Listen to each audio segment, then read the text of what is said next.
Hi friends, നമ്മുടെ പുതിയൊരു വീഡിയോയിലേക്ക് നിങ്ങളേവരെയും സ്വാഗതം ചെയ്യുന്നു. നിങ്ങളിത് കണ്ടു കാണും. ഇത് ഇന്നത്തെ നമ്മളെ വിശേഷം നമ്മൾ ആമയെ കുറിച്ചിട്ടാണ്. നമ്മുടെ നാട്ടിൽ കണ്ടുവരുന്ന ആമയല്ല, ഇത് ആഫ്രിക്കൻ ആമയാണ്. റെഡ് ഇയർ ടർട്ടിൽ എന്നാണ് ഇതിന്റെ പേര്. നമുക്ക് കൂടുതൽ വിശേഷങ്ങളിലേക്ക് നമുക്ക് കിടക്കാം. ഓക്കെ.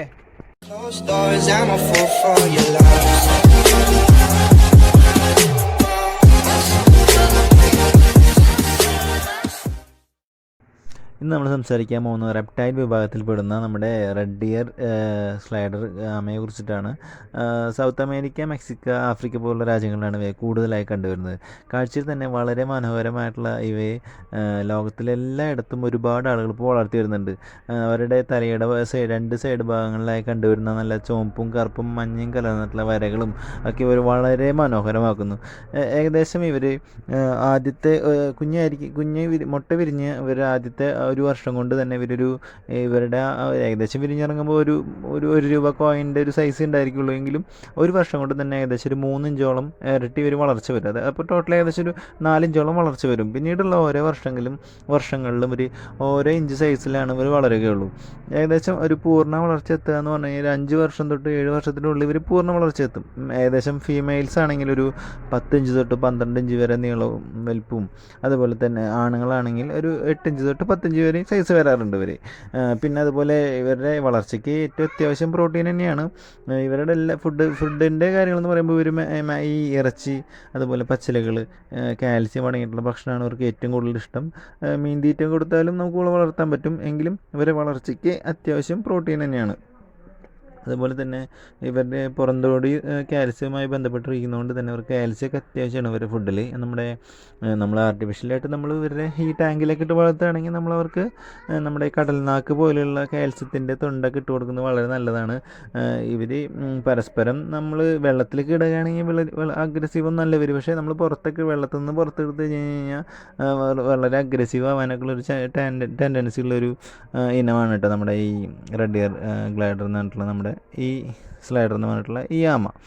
പിന്നെ അതുപോലെ തന്നെ നമ്മുടെ എല്ലാ പച്ചിലകളൊക്കെ ഒരുവിധം എല്ലാം നല്ല പച്ച കളറിലുള്ള ഇലകളൊക്കെ ഇവർക്ക് വളരെ ഇഷ്ടമാണ്.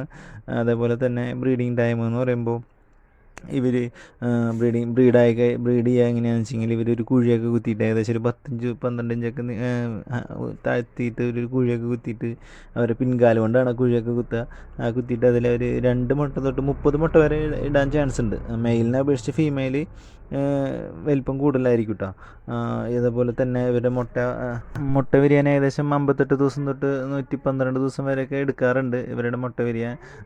പിന്നെ നമ്മുടെ നാട്ടിലെ ആമകളെ അപേക്ഷിച്ചിട്ട് ഇവർ കാഴ്ചയിൽ വളരെ മനോഹരമാണ്. അതുപോലെ തന്നെ കുറച്ച് സ്പീഡും ഇവർക്ക് ഇത് കൂടുതൽ തന്നെയാണ് കേട്ടോ. അസുഖങ്ങളും അങ്ങനത്തെ കാര്യങ്ങളൊന്നും അങ്ങനെ വരില്ല ഇവർക്ക്. ഏകദേശം ഇവരൊരു 20 വർഷം തൊട്ട് 30 വർഷം വരെയൊക്കെ ഇവർ ജീവിച്ചിരിക്കുകയും ചെയ്യും. ചില ആമകൾ 70 വർഷം വരെ ജീവിച്ചിരുന്ന ആമകളുണ്ട് നമ്മുടെ ഈ വിഭാഗത്തിൽപ്പെടുന്ന ആമകൾ. അതുപോലെ തന്നെ ആളുകൾക്ക് വളരെ പെറ്റായിട്ടൊക്കെ വളർത്താൻ പറ്റിയിട്ടുള്ളൊരു ഇനം തന്നെയാണ് കേട്ടോ നമ്മുടെ ഇതിൽ കുറച്ച് കാര്യങ്ങളൊക്കെ ശ്രദ്ധിക്കേണ്ടതുണ്ട്. അതായത് നമ്മൾ ചെറിയ കുട്ടികളും അതുപോലെ വളരെ മുതിർന്നവരോ പ്രഗ്നൻ്റ് ആയിട്ടുള്ളവരൊക്കെ ഈ ആമകളെ കൈകാര്യം ചെയ്യുന്നതിൽ ഇത്തിരി ശ്രദ്ധിക്കേണ്ട കുറച്ച് കാര്യങ്ങളുണ്ട്. അതായത് ഇവരുടെ പുറന്തൊലിയിലൊക്കെ ചെറിയൊരു ഫംഗസ് പോലത്തെ ഒരു സംഭവമുണ്ട്. അത് നമ്മുടെ കയ്യിലൊക്കെ ആയി കഴിഞ്ഞാൽ ചിലർക്ക് വയറിളക്കത്തിൻ്റെ ഒക്കെ പോലെയൊക്കെ ഉണ്ടാവാൻ ചാൻസ് ഉണ്ട്. അതുകൊണ്ട് കുഞ്ഞുങ്ങളെയും അതുപോലെ പ്രഗ്നൻ്റ് ആയവരെയൊക്കെ നമ്മൾ ഇങ്ങനത്തെ ആമകളായിട്ടുള്ള സമ്പർക്കം മാക്സിമം ഒഴിവാക്കുന്നതാണ് നല്ലത്. അതുപോലെ തന്നെ നമുക്ക് ഇതിൻ്റെ കുഞ്ഞുങ്ങളും ഇപ്പോൾ മാർക്കറ്റിൽ ഒരുവിധം എല്ലാ പെറ്റ് ഷോപ്പുകളിലൊക്കെ അവൈലബിൾ ആണ്. ഏകദേശം ഒരു കുഞ്ഞിന് 400 രൂപ തൊട്ട് 500 രൂപ വരെയാണ് മാർക്കറ്റിലെ വില. ടാങ്കിലാണ് നമ്മൾ ഇവരെ സെറ്റ് ചെയ്യുന്നതെങ്കിൽ നമുക്ക് അവർക്ക് മുകളിൽ കയറിയിരിക്കാനും, അതായത് അവർ ഡ്രൈ ആവാൻ വേണ്ടിയിട്ട് അവർക്ക് കുറച്ച് മുകളിൽ കയറിയിരിക്കാനും, അതുപോലെ ചെറിയ രീതിയിൽ മണലൊക്കെ ഇട്ട് കൊടുത്താൽ വളരെ നല്ലതാണ്. ഇവർ കുറച്ച് മെച്ചോർഡായാൽ തന്നെ ഇവർക്ക് ബ്രീഡ് ചെയ്യാനൊക്കെ അത് വളരെ സഹായകമാണ്. അതുപോലെ നിർബന്ധമായിട്ട് നമ്മളവർക്ക് കയറിയിരിക്കാനുള്ള ഒരു സാഹചര്യം ഒരുക്കി കൊടുക്കണം. വല്ല മരക്കമ്പ് വെച്ച് കൊടുക്കുകയോ അങ്ങനെ എന്തെങ്കിലുമൊക്കെ ചെയ്യണത് നല്ലതാണ്. പിന്നെ ഇവരങ്ങനെ ഇണക്കി വളർത്താൻ പറ്റുന്ന ഒരു ജീവിയല്ല. അവരെ നല്ലപോലെ പരിപാലിക്കുക എന്നൊരു ഉദ്ദേശത്തോടുള്ളവർ മാത്രമാണ് ഇതിനെ നമ്മൾ വാങ്ങി വളർത്തേണ്ട കാര്യമുള്ളൂ. നമ്മൾ വിളിച്ചാൽ ഓടി വരികയോ അങ്ങനെയൊന്നും ചെയ്യൊന്നുമില്ല ഇവർ. അപ്പോൾ വളരെ നല്ല രീതിയിൽ പരിപാലിക്കാൻ, മൃഗങ്ങളോടുള്ള സ്നേഹവും ആ ഒരു താല്പര്യമുള്ളവർ മാത്രമേ ഇതിനൊക്കെ വാങ്ങാനോ വളർത്താനൊക്കെ പാടുള്ളൂ. കാരണം ഇവരെ നല്ല രീതിയിൽ പരിപാലിപ്പിക്കുക എന്ന് മാത്രമായിരിക്കണം ഉദ്ദേശം. അപ്പം മൃഗങ്ങളോടുള്ള സ്നേഹമുള്ളവർക്കൊക്കെ തന്നെയാണ് അതിനെ വാങ്ങി വളർത്തി അവരെ പരിപാലിക്കാനുള്ളൊരു ഇതൊക്കെ ഉണ്ടാവുള്ളൂ. നമ്മുടെ ഫാമിൽ ഇവിടെ നമ്മൾ വലിയ ടാങ്കിലാണ് ഇട്ടിരിക്കുന്നത്. അവർക്ക് അത്യാവശ്യത്തിന് നാച്ചുറൽ ഹാബിറ്റായ രീതിയിലാണ് നമ്മൾ ചെയ്തിരിക്കുന്നത്. വലിയ ടാങ്കിലാണ് ഇട്ടിരിക്കുന്നത്. മീനൊക്കെ കിട്ടാവുന്ന രീതിയിൽ കുറേ പ്ലാറ്റുകളൊക്കെ ഉള്ള വലിയൊരു ടാങ്കിലാണ് നമ്മൾ ഇട്ടിരിക്കുന്നത്. അവർക്ക് കയറിയിരിക്കാനുള്ള സാഹചര്യങ്ങളൊക്കെ ഒരുക്കി കൊടുത്തിട്ടുണ്ട്. അപ്പോൾ അതുപോലെ നമുക്ക് ആ ഒരു രീതിയിൽ ചെയ്യാൻ പറ്റുന്നവർ മാത്രമേ ഇതിനെ വാങ്ങാനും വളർത്തുവാനൊക്കെ പാടുള്ളൂ. നമ്മൾ ബ്രീഡിങ് ഉദ്ദേശിച്ചിട്ട് നമ്മൾ ഇവയെ മേടിക്കുകയാണെങ്കിൽ തന്നെ ഇതിൻ്റെ മെയിലും ഫീമെയിലൊക്കെ വളരെ കൃത്യമായിട്ട് നോക്കി തന്നെ വേണം വാങ്ങാൻ. ഇതിൻ്റെ മെയിലിനും ഫീമെയിലും തിരിച്ചറിയാൻ വലിയ പാടൊന്നുമില്ല.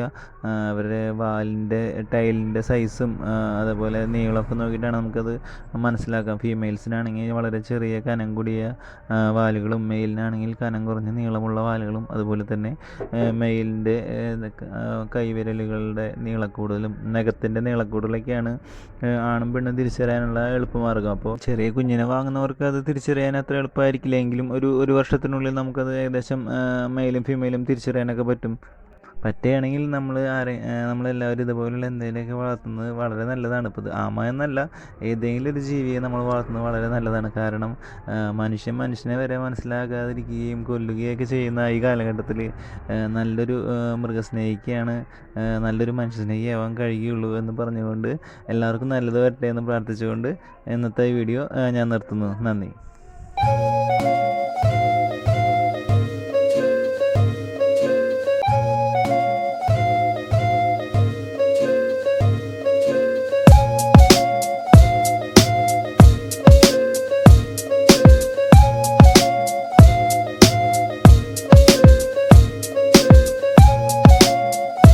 അപ്പോൾ ഇന്നത്തെ നമ്മുടെ ആമവിശേഷങ്ങൾ നിങ്ങൾക്ക് എല്ലാവർക്കും ഇഷ്ടമായെന്ന് കരുതുന്നു. ഇഷ്ടമായെങ്കിൽ നമ്മുടെ ചാനൽ ലൈക്ക് ചെയ്യാനും ഷെയർ ചെയ്യാനും സബ്സ്ക്രൈബ് ചെയ്യാനും മറക്കില്ലെന്ന് പ്രതീക്ഷിച്ചുകൊണ്ട് നിങ്ങളുടെ സ്വന്തം ലിജോ.